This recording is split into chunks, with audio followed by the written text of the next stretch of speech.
näillä näkymin siellä alkaa kohta uusi keikka. Varmaan Jannika B:n keikka. Et tänään voi olla hieman enemmän porukkaakin tulossa tänne Satama-areenalle. Vellamo näyttää olevan kiinni. Ei tässä kovin ihmeellisempää tapahtumaa täällä nyt tapahtuu, mutta jos täällä tapahtuisi, niin tulisin paikan päälle varmaan seuraa.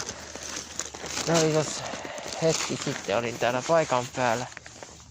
Nyt ajan lähettää kohta lähetystä ja no ei tonne sisään joulua. Mennään risillä. Joo, ja tuolla vartija käy kiertää linja-autoa, se tekee vähän välein kierroksen. Se ei ole äsken se mennyt sisään. Eiköhän sinne tuli toinen partio tossa 6 aikaa. Ja sitä ei tiedä kuinka usein ne tekee rahivaihtoa.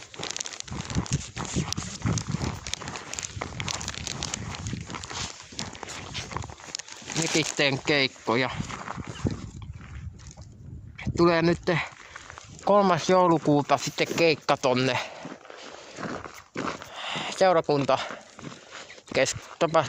seurakuntakeskuksessa. Me pidetään siellä tapahtuma ja mä oon siellä yhtenä päätähtenä. Että siitä lisää 3. joulukuuta, ei tässä sanotaankaan viikon aikaa. Me harjoitellaan, me jutelin siinä tapahtumatuottajan kanssa, vetäjän kanssa. Meillä on saatu tosi hyvää kommenttia tuolta tapahtumasta, että sellainen häihä sitten siinä on. Ja lähden tästä, no niin, nyt tänne alkaa pikkuhiljaa lappua porukkaa. Mä lähden tästä pikkuhiljaa kävelemään varmaan pois. Ja pikkuhiljaa katselen siinä, että siellä vähän porukkaa alkaa mennä. Joo, kyllä tässä alkaa tulla porukkaa siitä sen mukaan niin kuin pitääkin. Että kyllähän täällä alkaa olla keikka varmaan 6 aikoihin alkaa. Ja vien hiirtot sinne. Joo, hyvä keikka. Ja lähden tässä kävelemään kotimatkalle. No niin, no ja kuuntelen varmaan YouTubesta enemmän noita raskasta joulubiisejä. Ja tässä sen kummempaa ihmeellistä on. Ja täällä alkaa olla sen verran pimeää, että sinne nyt alkaa mennä porukkaa jo sisälle. Ei kun minä vaan katsomaan. Mistä sieltä ja Kotkasta, ne on Rene. Kuuntelen.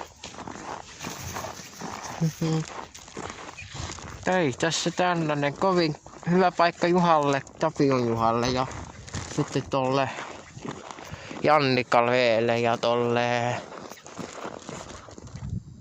sitten varmaan muillekin hyville artisteille. Ei tää kovin hyvä paikka tää tehtiin. Tää talo tehtiin vuonna 2021 ja mä olin täällä joka päivä seuraamassa. Flow of the Project 2021-2023. Tätä suunniteltiin. Siitä on lisätietoa kaupungilta itse asiassa Satama-areenan sivuilla. Minä muistan, minä käyn joka päivä. Se minä olen tuolla nähnyt hylkeen tuolla. Ja näin yhtenä aamuna 9 aikaa. Ja se pitäisi silloin, kun se Satama-areena oltiin rakentaa, niin sitten tässä on vähän sellaista ollut tällainen projekti.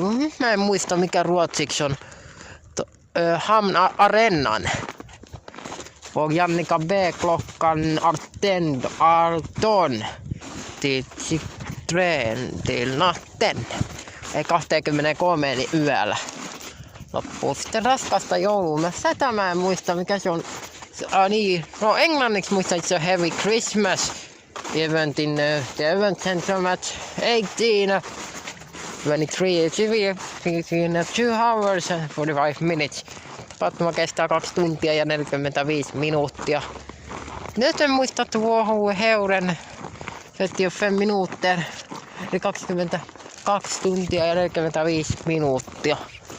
Eli nyt tämän mukaan se on kohta 11 minuuttia tehty videoa, että tarkalleen me lähdetään pelaamaan.